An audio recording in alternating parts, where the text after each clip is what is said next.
नैमिषारण्य में ही श्रीमद् देवी भागवत की कथा 88,000 ऋषियों ने श्री सूत जी से सुनते थे।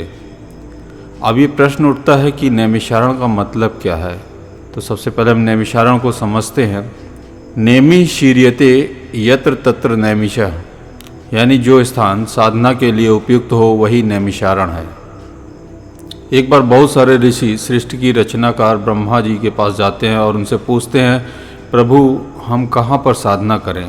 उनके इस प्रश्न के जवाब में ब्रह्मा जी ने एक घूमता हुआ चक्र उन्हें दिया कि जहाँ पर यह चक्र स्थिर हो जाए उसी स्थान पर जाओ और साधना करो। माना जाता है कि वो नैमिषारण्य में ही जाकर रुका, जो कि आज लखनऊ से 28 किलोमीटर दूर सीतापुर जिला में गोमती नदी के बाएं तट पर स्थित है। नैमिषारण्य का आध्यात्मिक अर्थ समझे तो एक ऐसा स्थान जहाँ पर आपका मन शांत हो जाए, जहाँ आपकी समस्त चिंताओं का नाश हो जाए और आपके जीवन से जुड़े हर प्रश्न का उत्तर आपको मिले, वही नैमिषारण्य तीर्थ है। कलयुग के आरंभ में नैमिषारण्य में जब सब ऋषि एकत्रित हुए और उन्हें सूत जी जितना कोई विद्वान नहीं दिखाई दिया, और यही कारण था कि उन सभी ने वहीं पर सूत जी से पुराण और कथाएं वगैरह सुनते थे। यह नैमिषारण्य का मतलब यही है। जय माँ जगदम्बिके। इस श्रीमद् देवी भागवत के महत्व प्रसंग में हम जानेंगे सम्यंतक मणि की कथा। सूत जी से ऋषिगण बोलते हैं, हे महाभाग, वासुदेव जी ने अपने पुत्र को किस प्रकार प्राप्त किया और वन में भ्रमण करते हुए श्री कृष्ण ने प्रसन्न को कैसे खोजा। हे सुमते, हे सूत जी, किस विधि से और किससे वासुदेव जी ने श्रीमद् देवी भागवत पुराण का श्रवण किया, आप हम लोगों को यह कथा बताएं। इस पर श्री सूत जी बोले, भोजवंशी सत्रजित द्वारकापुरी में आनंद पूर्वक निवास करता हुआ सूर्य की आराधना में तत्पर रहता था। वह सूर्य का परम भक्त एवं उनका मित्र था। कुछ समय के पश्चात सूर्यदेव और उनके ऊपर प्रसन्न हो गए और उन्होंने उसे अपने लोक का दर्शन कराया था। उसकी भक्ति तथा प्रेम से अत्यंत प्रसन्न हुए भगवान सूर्यदेव ने सत्रजित को सम्यंतक मणि दे दी थी और वह उस मणि को अपने गले में धारण किए हुए द्वारका तक आ गया था। उसे देखकर मणि के तेज से भ्रमित नागरिकों ने सत्रजीत को सूर्य समझकर सुधर्मा नामक अपनी सभा में विराजमान श्री कृष्ण के पास पहुंचकर उनसे कहा, हे जगतपते, आपके दर्शन की अभिलाषा से भगवान सूर्य स्वयं आपके पास आ रहे हैं। यह बात सुनकर सभा में श्री कृष्ण हंसकर बोले, हे बाल स्वभाव नागरिकों, ये सूर्य भगवान नहीं है बल्कि सत्रजित है, जो स्वयं सूर्य द्वारा प्रदत्त सम्यंतक मणि से दीप्तमान होता हुआ यहाँ आ रहा है। उसके पश्चात ब्राह्मणों को बुलाकर सत्रजित ने स्वास्थ्य वाचन कराया और भली भांति पूजन करके उस मणि को अपने घर में स्थापित किया। वह मणि जहाँ रहती थी वहाँ किसी प्रकार की महामारी, दुर्भिक्ष तथा उपसर्ग यानी भूकंप और प्राकृतिक आपदाएं वगैरह का भय नहीं उत्पन्न होता था। और उस मणि की एक विशेषता यह भी थी कि वह नित्य 8 भार का मतलब होता है, आपको बता दूं, भार का मतलब होता है 4 व्रीहि, जिससे व्रीहि मतलब धान को बोलते हैं, जो चावल का होता है धान की 1 गुंजा और 5 गुंजा का 1 पण और 8 पण का 1 धारण और 8 धारण का 1 कर्ष होता है और 4 कर्ष का 1 पल होता है और 100 पल की 1 तुला होती है और इसी प्रकार 20 तोला का 1 भार कहलाता है। मतलब उतने वजन का जो है स्वर्ण दिया करती थी। इसी प्रकार हमेशा की तरह एक दिन सत्रजित के भाई प्रसेन ने उस मणि को गले में धारण कर सिंधु देशी घोड़े पर सवार होकर आखेट के लिए वन की ओर प्रस्थान किया। वहाँ वन में किसी सिंह ने उसे देखा, यानी शेर ने उसे देखा और घोड़े सहित प्रसेन को मारकर वह शेर उस मणि को स्वयं ले ली। इसके बाद फिर देखते हैं कि महाबली रीछ राज जामवंत ने मणि धारण करने वाले उस सिंह को अपनी गुफा के द्वार पर देखकर और उसे फिर मारकर मणि स्वयं ले ली। यानी मणि अब रीछ राज जामवंत के पास आ गई। पराक्रमी रीछ राज ने यह मणि खेलने के लिए अपने पुत्र को दे दी और वह बालक भी उसी प्रदीप्त मणि को पाकर उसके साथ खेलने लगा। यानी उस मणि की महत्ता को कोई नहीं जान रहा था। कुछ काल बीतने पर भी, प्रसेन के वापस न लौटने पर भी शत्रुजित अत्यंत दुखी हुआ और वह सोचने लगा कि मणि लेने की इच्छा से न जाने किसने प्रसेन को मार डाला। और इसी बीच द्वारकापुर में नागरिकों की पारस्परिक बातचीत में किसी प्रकार का एक किंवदंती यानी एक खुसर फुसर करके मतलब एक बात इस तरीके से फैल गई कि मणि के लोभ के चलते जो है श्री कृष्ण ने प्रसेन का वध करवा दिया। यानी कुल मिलाकर भगवान श्री कृष्ण पर यह अपयश एक लांछन लग गया।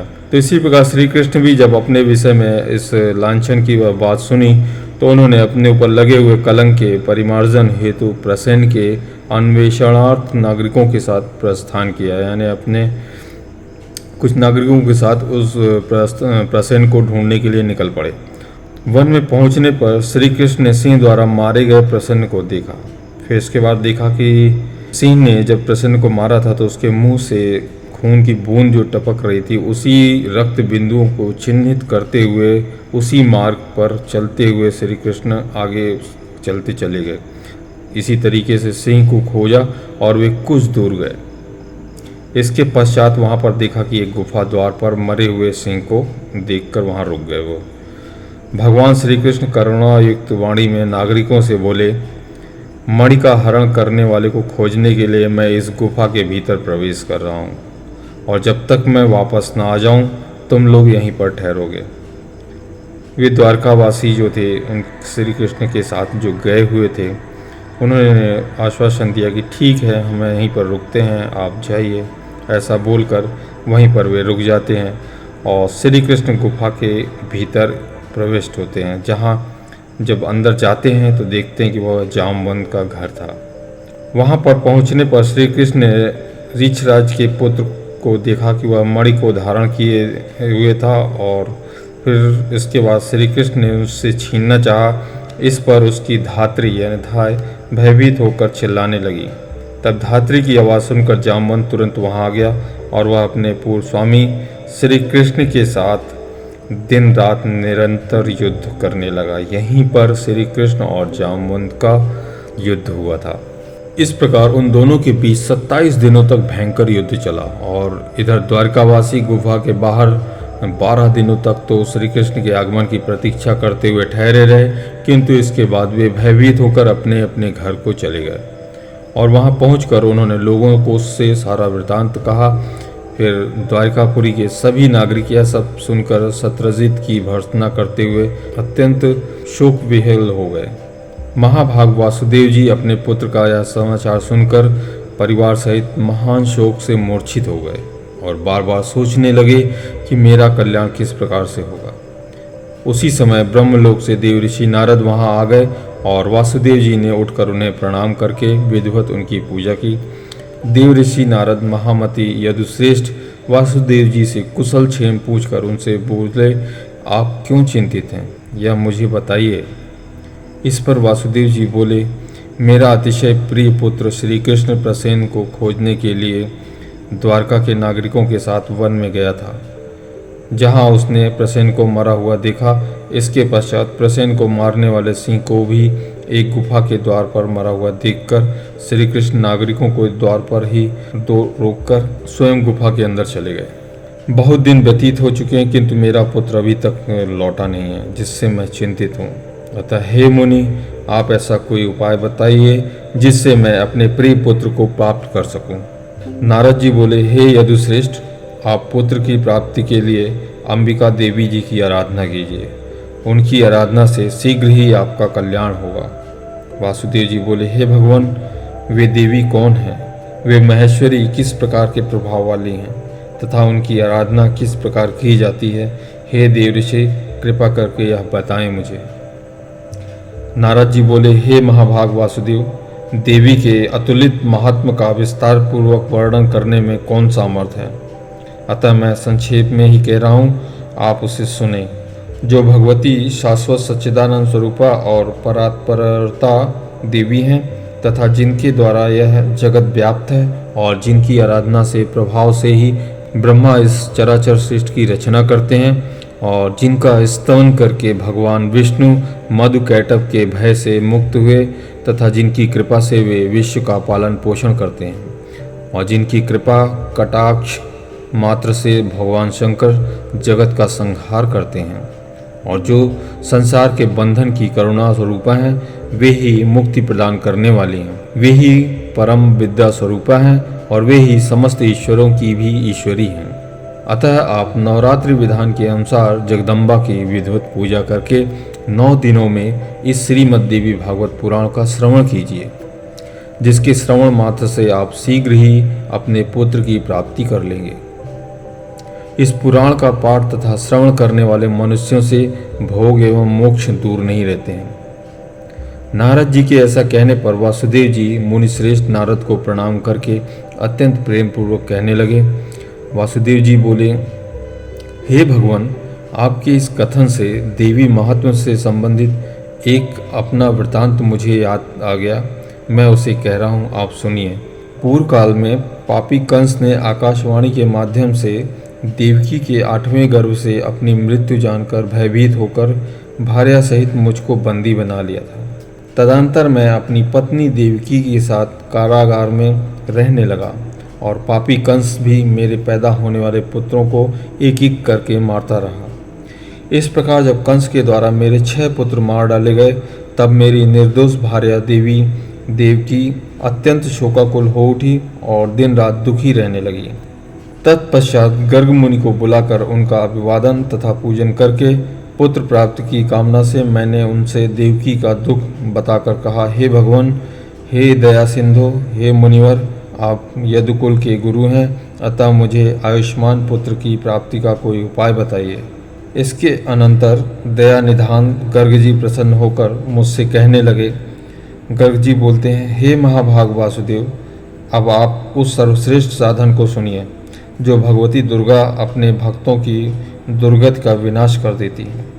आप उन कल्याणकारिणी देवी की आराधना कीजिए, इससे शीघ्र ही आपका कल्याण होगा, क्योंकि उनकी आराधना से सभी लोगों की समस्त कामनाएं पूर्ण हो जाती हैं और दुर्गा की उपासना करने वाले मनुष्यों के लिए संसार में कुछ भी दुर्लभ नहीं है। गर्ग मुनि के ऐसा कहने पर मैं प्रसन्न हो गया और अपनी पत्नी सहित मुनि श्रेष्ठ गर्ग को परम श्रद्धापूर्वक प्रणाम करके दोनों हाथ जोड़कर मैंने उनसे कहा। इस पर वसुदेव जी बोलते हैं, हे भगवान, हे करुणा सागर, हे गुरु, यदि आप मुझ पर स्नेह रखते हैं तो मेरे कल्याण के निमित्त आप ही उन भगवती चंडिका की आराधना कर दें। मैं तो कंस के घर में बंदी रहने के कारण कुछ भी कर सकने में समर्थ नहीं हूँ, अतः हे महामते, अब आप ही इस दुख सागर से मेरा उद्धार कीजिए। मेरे इस प्रकार कहने पर वे मुनिश्रेष्ठ प्रसन्न होकर बोले, हे वासुदेव, आपकी प्रीति के कारण मैं आपका कल्याण करूँगा। मेरे द्वारा प्रीतिपूर्वक प्रार्थना किए जाने के उपरांत गर्ग मुनि देवी दुर्गा की आराधना की इच्छा से ब्राह्मणों के साथ विंध्य पर्वत पर चले गए। वहां जाकर जप एवं पाठ में तत्पर रहते हुए गर्ग मुनि जगत की मात्र स्वरूपा और भक्तों की कामनाओं को पूर्ण करने वाली भगवती की आराधना करने लगे। जब पूजन अनुष्ठानों की समाप्ति के पश्चात आकाशवाणी हुई कि हे मुनि, मैं प्रसन्न हो गई हूँ, अतएव तुम्हारे कार्य की सिद्धि होगी। पृथ्वी के भार का नाश करने के लिए मुझसे प्रेरणा प्राप्त कर स्वयं भगवान विष्णु अपने अंश से वासुदेव की भार्या देवकी के गर्भ से अवतार लेंगे। कंस के भय से वासुदेव जी उस शिशु को लेकर शीघ्र ही गोकुल में नंद के घर पहुंचा देंगे और वहां से यशोदा की कन्या को लाकर अपने घर में राजा कंस को दे देंगे। तब कंस उस कन्या को मारने के लिए उसे पृथ्वी पर पटक देगा। तदंतर उसके हाथ से छूटकर मेरी अंश स्वरूपा वह कन्या तत्क्षण अलौकिक रूप धारण करके विंध्य पर्वत पर चली आएगी और निरंतर जगत का कल्याण करेगी। इस प्रकार उस आकाशवाणी को सुनकर गर्ग मुनि भगवती जगदम्बा को प्रणाम करके प्रसन्न मन से मथुरापुरी आ गए। आचार्य गर्ग के मुख से महादेवी के वरदान की बात सुनकर मैं पत्नी सहित अत्यंत प्रसन्न हुआ और परम आनंद विभोर हो उठा। तभी से मैं देवी के अत्युत्तम महत्व को जान रहा हूँ और हे देवऋषि, आज भी आपके मुखारविंद से मैंने वही देवी महात्म्य सुना है। अतः हे प्रभु, अब आप ही मुझे देवी भागवत सुनाइए। हे दयानिधान, मेरे सौभाग्य से ही आप यहाँ पधारे हुए हैं। वासुदेव जी का वचन सुनकर प्रसन्न मन वाले नारद जी ने शुभ दिन एवं शुभ नक्षत्र में श्रीमद् देवी भागवत की कथा का आरंभ की। कथा में आने वाले विघ्न बाधाओं के शमनार्थ ब्राह्मण देवी के नवाक्षर यानी ओम एम ह्रीं क्लीं चामुंडाय विच्छे इस मंत्र का जप तथा मार्कंडेय पुराण में वर्णित देवी स्तोत्र का पाठ करने लगे। प्रथम स्कंद के आरंभ से ही वासुदेव जी देवऋषि नारद के मुखारविंद से निःसृत अमृत स्वरूप श्रीमद् देवी भागवत का पुराण भक्ति पूर्वक श्रवण करने लगे। 9वें दिन कथा की समाप्ति होने पर महामनस्वी वासुदेव जी ने श्रीमद् देवी भागवत ग्रंथ का कथावाचक दोनों की प्रसन्नता पूर्वक पूजा की। उधर कंदरा में श्री कृष्ण और जामवंत के बीच चल रहे युद्ध में श्री कृष्ण के मुष्टिका प्रहारों से जामवंत का शरीर अत्यंत शिथिल पड़ गया था। उसी समय जामवंत को भी पूर्व काल की घटनाएं याद आ गई और भगवान श्री कृष्ण को परम भक्ति के साथ प्रणाम करके अपने अपराध के लिए क्षमा याचना करते हुए उसने श्री कृष्ण से कहा, अब मुझे ज्ञात हो गया कि आप रघु श्रेष्ठ श्री राम ही हैं, जिनके भयंकर कोप से सागर तथा लंका नगरी दोनों क्षुब्ध हो गए थे और रावण अपने बंधु बांधवों सहित मारा गया था। हे कृष्ण, वे राम आप ही हैं, अतः मेरी दुष्टता को क्षमा करें।